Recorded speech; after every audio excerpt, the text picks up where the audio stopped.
Universidade de Girona, UDG Espanha, Master em Cultura Jurídica, Segurança, Justiça e Direito. Matéria: Direito, Cine e Literatura. Professor Regente: Dr. Ricardo Rabinovich Berkman. Alunos: Kátia Husemann, Luciano Oliveira Aragão, Luiz Roberto Olímpio Júnior, Luiz Augusto Viana de Souza. Tema: Análise do filme Carandiru. Olá, professor Ricardo Rabinovich. Bom, nosso grupo escolheu o filme Carandiru para fazer o trabalho da sua matéria Direito, Cine e Literatura. Bom, esse filme ele tem um ano de produção de 2003.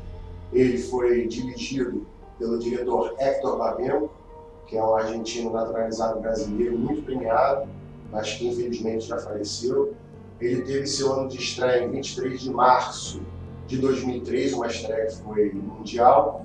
Ele tem um gênero de drama policial e é um filme cuja classificação etária não é recomendado para menores de 16 anos. E é um filme 100% brasileiro, se passa, inclusive, num dos maiores presídios da América Latina, que foi o Carandiru. Todo o filme é filmado dentro da cadeia. Esse filme, a sinopse dele, na verdade, ele era um livro que virou uma obra cinematográfica, um livro escrito por um médico sanitarista chamado Drauzio Varela, que nos anos 90 ele se dedicou e se ofereceu para fazer trabalhos de prevenção ao vírus da AIDS na cadeia, no maior presídio da América Latina até então, na época, o Carandiru. E convivendo lá diariamente, ele pôde fazer um diário lá da dura realidade dos detentos. Ele presencia a violência que foi muito agravada pela superdotação, a precariedade dos serviços prestados pelo Estado, a animalização dos presos, a criação de tribunais próprios e de uma organização própria em razão da ausência do Estado para que os presos pudessem conviver com toda aquela ambiência hostil, não é? Esse filme ele atingiu a marca de 4.600.000 espectadores, uma das 4 maiores bilheterias do ano de 2003. Foi um livro foi um filme muito visto, muito debatido e muito premiado. Ele, inclusive, recebeu os prêmios de maior filme do Festival de Cartagena, melhor som da ABC Cinematographic Awards, melhor diretor e melhor roteiro adaptado no Grande Prêmio Brasileiro de Cinema, e recebeu 8 prêmios no Havana Film Festival, entre os quais o de audiência, sendo um dos jurados lá o Glauber Rocha. Então, esse filme também, ele foi muito elogiado, a sua fotografia, a sua direção também teve bastante elogios, né?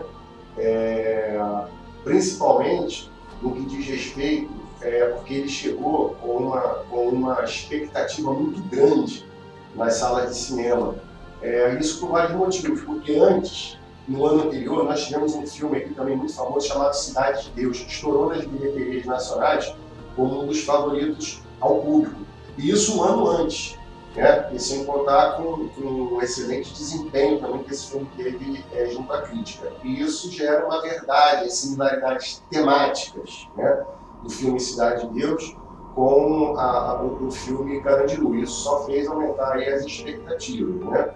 Então, o Héctor Babenco, ele também foi responsável por clássicos no cinema, como Pichote, né, A Lei do Mais Fraco, em 1981, O Beijo da Mulher-Aranha, também em 1985.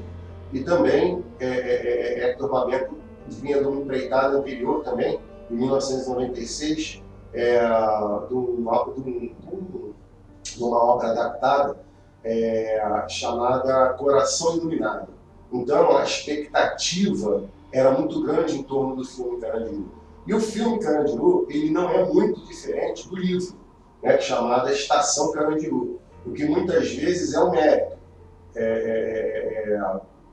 e outro pode se revelar também um revés, né?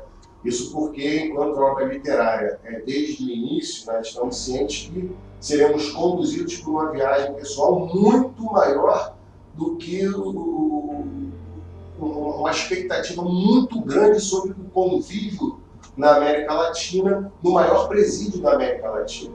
Então, e o Hector Babenco consegue fazer isso muito bem. Porque nós nos sentimos, quando estamos vendo Carandiru, nós nos sentimos como uma visita guiada por aquele presídio e tudo que acontece lá. Assim como o distanciamento frio calculista, enfim, nós vivenciamos dentro de uma cadeia, como se lá dentro nós estivéssemos. Isso o Hector Babenco consegue trazer muito bem. Ele é um filme que impressiona, ele é tecnicamente perfeito, pelo menos a meu sentido, né? A forma como o diretor manipula as imagens, chega a destacar para a gente cada detalhe ali, principalmente quem tem os olhos mais apurados, né?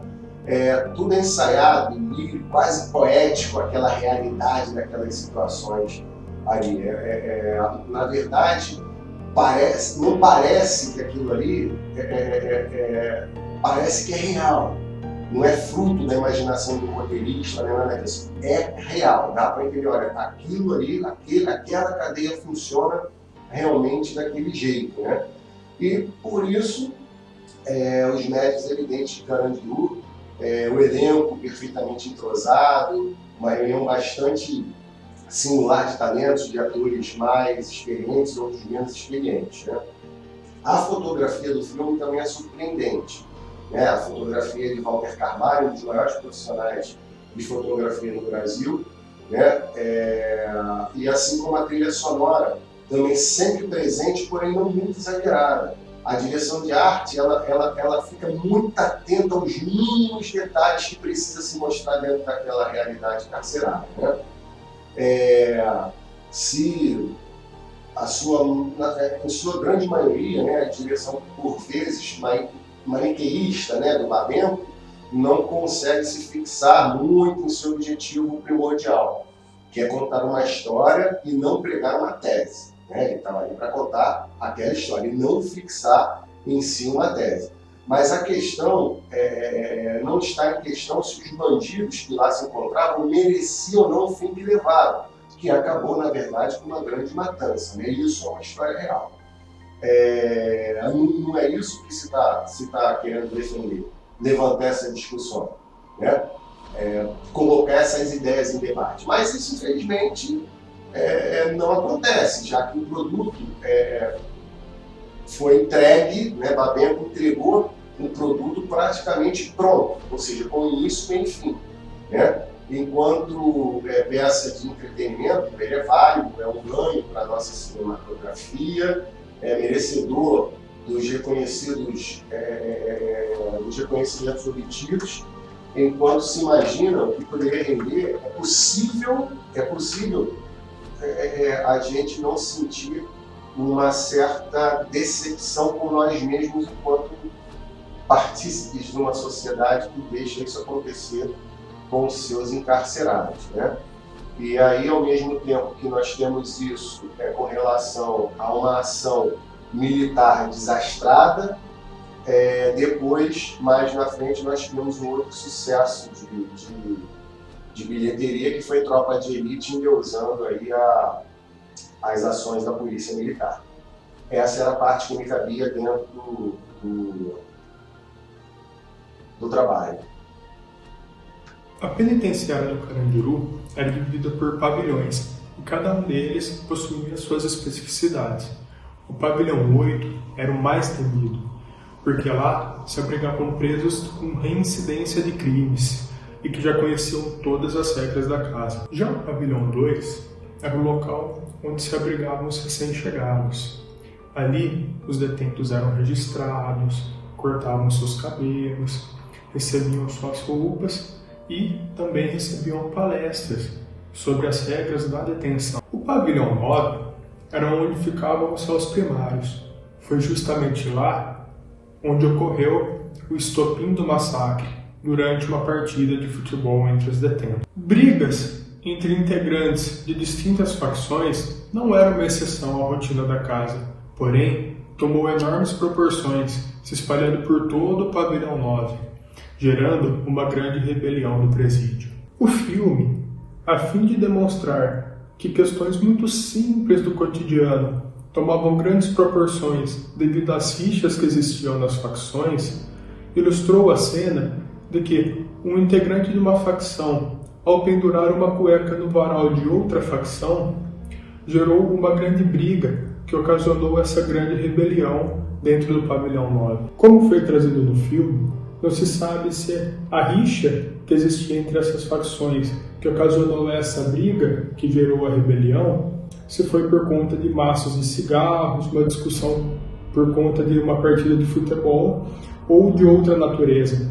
Tudo é muito incerto, pois, como dito, por motivos muito pequenos, tornavam-se grandes rixas, grandes brigas entre as facções. Em março de 1991, o governo de São Paulo, chefiado então por Antônio Fleury, governador filiado ao PMDB, decidiu transferir a administração da penitenciária da Secretaria da Justiça para a Segurança Pública, ato este que foi condenado pela OAB de São Paulo. O governo estadual à época não veio adotar medidas a fim de coibir a violência policial ilegal. Tanto é verdade que entre 1990 e 1992, mais de 3.000 civis foram mortos por policiais. A casa de detenção foi invadida no dia 2 de outubro de 1992, véspera das eleições municipais. A prefeita de São Paulo na ocasião era Luísa Erundina, do Partido dos Trabalhadores. Sabia-se que provavelmente o vencedor das eleições seria Paulo Maluf, da oposição. Afinal, uma força social politicamente conservadora estava em alta naquele período. O filme trouxe cenas da rebelião, da chegada do coronel de polícia em diálogo com o diretor do presídio e, inclusive, com autorização do governador do estado para que matasse quantos fossem necessários para restabelecer a ordem do presídio. Houve uma negociação entre o diretor do presídio e os detentos, que inclusive estenderam bandeiras brancas e entregaram suas armas. É importante ressaltar que não era necessário derramamento de sangue para que se pudesse conter a rebelião dos detentos. Como foi confirmado posteriormente pelo próprio diretor do presídio, era possível controlar a situação. Todavia, o cenário político que se encontrava tanto no estado de São Paulo quanto no município de São Paulo naquele momento foram determinantes para que se houvesse a ordem de ocorrer o massacre e o derramamento de sangue daqueles detentos. A reprodução cinematográfica da cena em que os policiais adentraram ao presídio foram muito fortes, com a intenção de comover os espectadores. Os policiais, a sangue frio, mataram os detentos que estavam desarmados, estavam em situação que buscavam paz naquele momento. Nenhum policial que invadiu o presídio saiu ferido. Os detentos sobreviventes demonstravam não acreditar naquilo que estavam vivendo. Uma cena muito forte e impactante ocorreu no final do filme, que foi demonstrar o corredor grande do presídio repleto de sangue. Há inclusive imagens reais desse corredor, registrado pelas pessoas responsáveis pela limpeza. Realmente é muito chocante o resultado desse massacre que ocorreu no Carandiru. Sobre o filme, é importante destacar que a condição humana e as lesões a direitos fundamentais exibidos retratam a realidade, o que de fato aconteceu no presídio e que acontece até hoje nas prisões pelo Brasil afora. Apesar de ter sido exibido um fato acontecido em 1992, isso ainda faz parte da realidade do sistema prisional brasileiro. As garantias fundamentais não são cumpridas, a lesão de direitos fundamentais, direitos humanos que ocorre dentro dos presídios nunca foi resolvido aqui no Brasil. mesmo depois do massacre de 1992, exibido no filme Carandiru, vários centros prisionais pelo Brasil os presos sofrem lesões aos seus direitos. Inclusive tem diversos relatos que aconteceram recentemente em presídios em Manaus, por exemplo, com massacres de presos, de situações de segurança que é um dever do Estado prevenir. O sistema prisional ele tem um caráter punitivo, mas ele também deve buscar a ressocialização do preso. A realidade trazida no filme mostra a carência em programas de ressocialização dos presos, para que eles consigam umas oportunidades de emprego e de uma vida legal, para que não voltem a cometer os crimes e acabem retornando para o sistema prisional.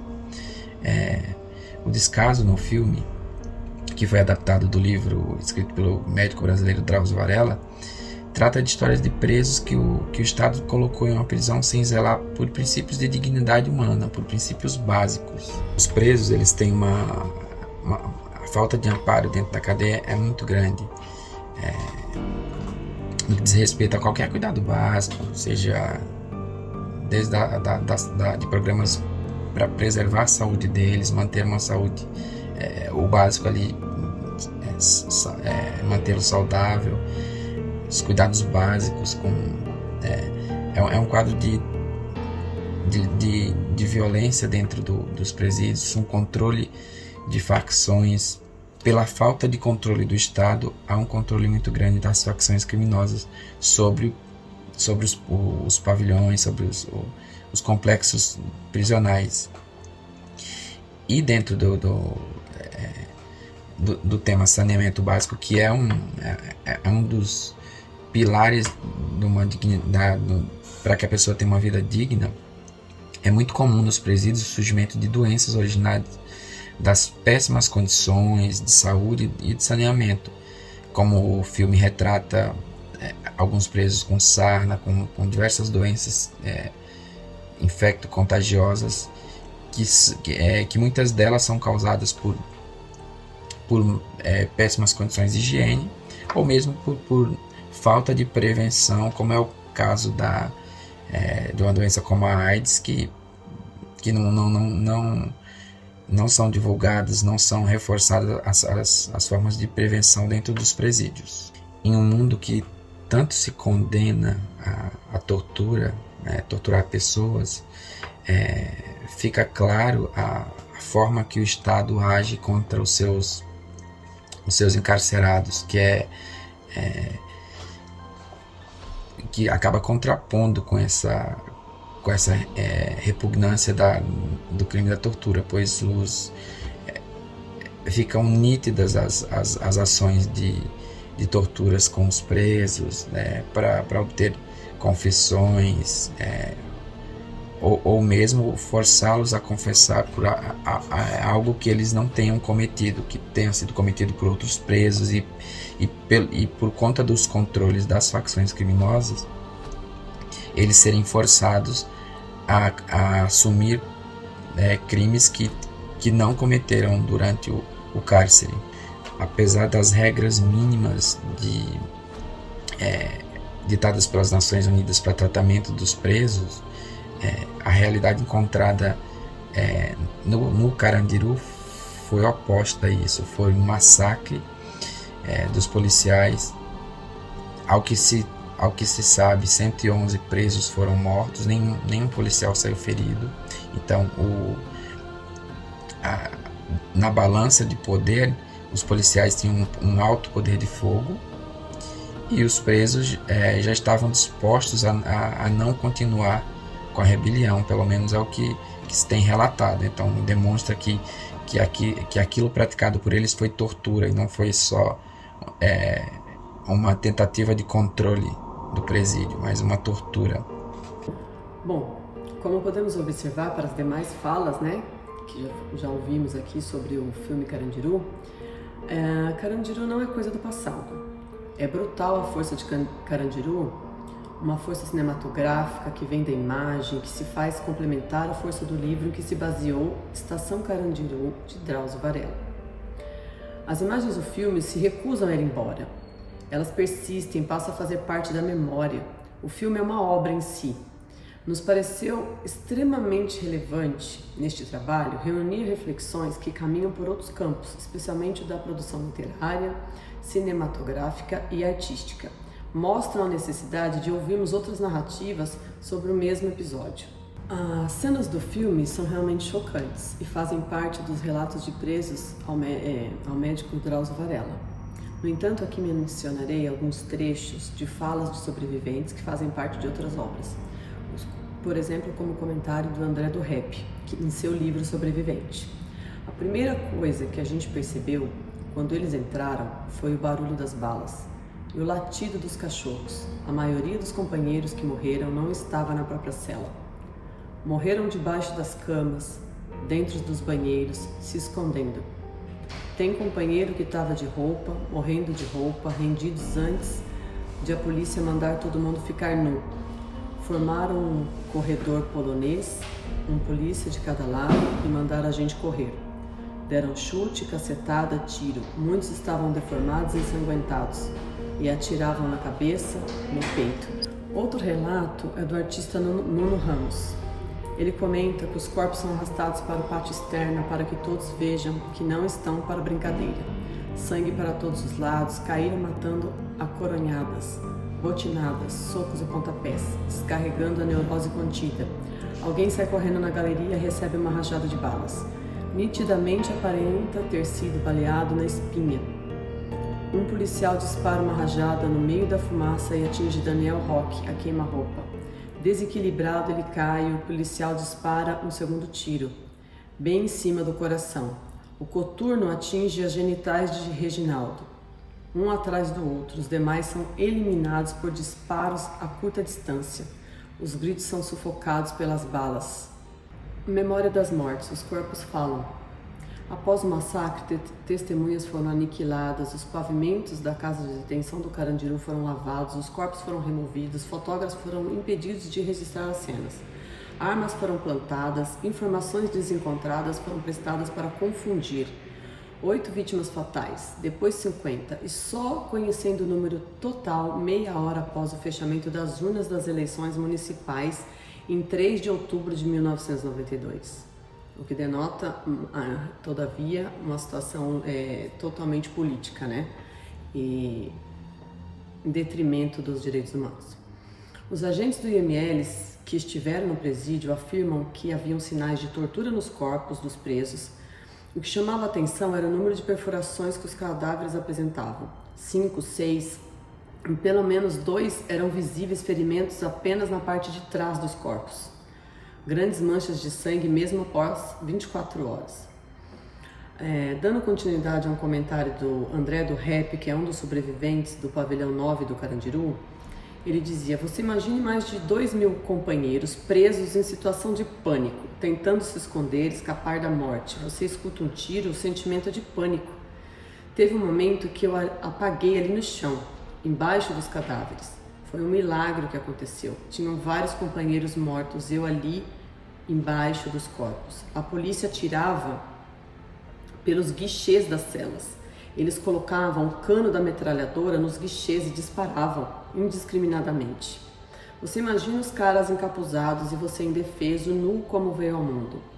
Nós só fomos ver o rosto de alguns policiais de noite, quando já estava todo mundo rendido e eles começaram a entrar nas celas, quebrar televisões, quebrar os rádios e nossas coisas pessoais. Estava chovendo, a gente sentado no pátio nu e frio, mas eu sentia somente frio. Eu só queria que eles esquecessem a dor. A tentativa de aniquilá-los lá dentro é a duplicação do castigo. A ideia de sofrimento dobrado é inerente à forma como viviam.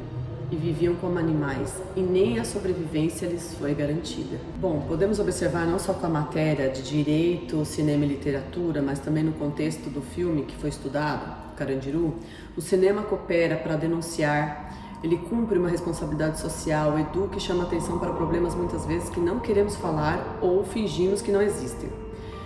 Denunciar a violação sistemática relacionada aos direitos humanos é sempre uma tarefa difícil e encontra muita resistência. Como até hoje no caso do Carandiru, diversas punições não foram concretizadas e as indenizações tampouco foram pagas. O sistema penitenciário é, por excelência, um espaço social de extrema importância para a formação de atores jurídicos. A matéria de direito, cinema e literatura propõe uma reflexão acadêmica, mas, sobretudo, em nosso caso, uma reflexão da realidade do sistema carcerário, com a utilização da linguagem cinematográfica, que atinge e impacta muitas pessoas. As pessoas que estiveram à frente desse massacre tomaram decisões que não foram responsabilizadas, e esta é a busca da sociedade até os dias de hoje. A responsabilização e a reparação do dano. Gostaria de compartilhar um trecho de uma música e também um trecho do livro Os Sertões de Euclides da Cunha. Eram terríveis lances, obscuros para todo sempre, o horror de um quadro onde a realidade tangível de uma trincheira de mortos, argamassada de sangue e esvurmando pus, vencia todos os exageros da idealização mais ousada. A música dos Racionais MC, Cadeia, claro que o sistema não quis, esconde o que a novela não diz, ratatatá. Sangue jorra como água, do ouvido, da boca e nariz. Ao personificar nossos medos nos presos do Carandiru e de tantos outros presídios, não podemos psicologicamente tratá-los e o cárcere prossegue cumprindo a triste função já apontada por Barata, a de depósito de indivíduos isolados do resto da sociedade e por ela neutralizados em sua capacidade de causar dano. É nesse caminho tortuoso que seguimos às custas de muito sangue jorrando do ouvido, da boca e nariz. A vida dos presos, como relata a canção dos MCs, dos Racionais MC, a violência parece justificar-se para proteger um patrimônio. O massacre parece justificar-se para a manutenção da ordem. Esses foram os fundamentos de várias decisões judiciais que passam de longe a qualquer análise relativa à truculência policial, às condições do cárcere, ao sofrimento dos familiares. Simplesmente, eles argumentam no sentido de que para manter a ordem pública e para proteger o patrimônio, vale qualquer coisa. Em nossos lares, a mesma indiferença aparentemente segue ecoando. Não paramos para pensar no sofrimento daqueles que insistimos em não reconhecer como iguais. E vamos dormir em paz, pois não somos miseráveis nem presidiários, e muito menos do governo, esquecendo-nos de que, como escreveu Shecaria, a indiferença é uma prisão que nos condena a todos. Ao todo, 111 detentos morreram durante a invasão da Polícia Militar, PM, no dia 2 de outubro daquele ano. No dia 2 de outubro daquele ano, para conter uma rebelião na Zona Norte. O caso completou 28 anos sem qualquer punição para os responsáveis pelos assassinatos. Isso porque no dia 11 de abril de 2018, o Tribunal de Justiça, TJ de São Paulo, manteve a decisão de setembro de 2016, que anulou os 5 julgamentos que haviam condenado 74 PMs pela morte de 77 presidiários. Os magistrados entenderam que os jurados tinham votado contra as provas do processo. Não foi possível individualizar a conduta de cada policial para saber quem matou quem. No tumulto, 34 presos teriam sido mortos pelos próprios colegas de cela. Em contrapartida, a maioria dos desembargadores do TJ, que representa a segunda instância da Justiça, determinou que os réus fossem julgados novamente em datas a serem marcadas por um juiz de primeira instância, o que ainda não ocorreu. O caso segue sob segredo de justiça, porque a defesa dos réus conseguiu autorização judicial para que os nomes dos PMs não fossem divulgados. Nos júris anteriores, que tinham sido realizados entre 2013 e 2014, os policiais haviam recebido penas que variam de 48 a 624 anos de prisão. Somadas, elas chegavam a 2.876 anos, mas todas as penas foram extintas com as anulações dos júris. De todos os réus, só um está preso, no entanto, por outro crime, no caso, executar travestis. Vale lembrar que, Pela lei brasileira, ninguém pode ficar mais de 30 anos detido. Nesse período, ao menos 3 dos PMs réus que continuam na ativa foram promovidos pela corporação, segundo o Diário Oficial de São Paulo de 2016, 2017 e 2009. A invasão do Carandiru foi comandada pelo coronel Ubiratã Guimarães, que em 2001 chegou a ser condenado a 632 anos de prisão pela morte de 102 presos. No ano seguinte, ele foi eleito deputado estadual. Em 2006, o órgão especial do Tribunal de Justiça o absolveu da condenação. Naquele mesmo ano, ele foi morto a tiros em seu apartamento. Acusada pelo crime, a advogada Carla Cipollina, namorada do coronel, foi absolvida pelo mesmo TJ em 2012. Fonte: Portal de Notícias do G1.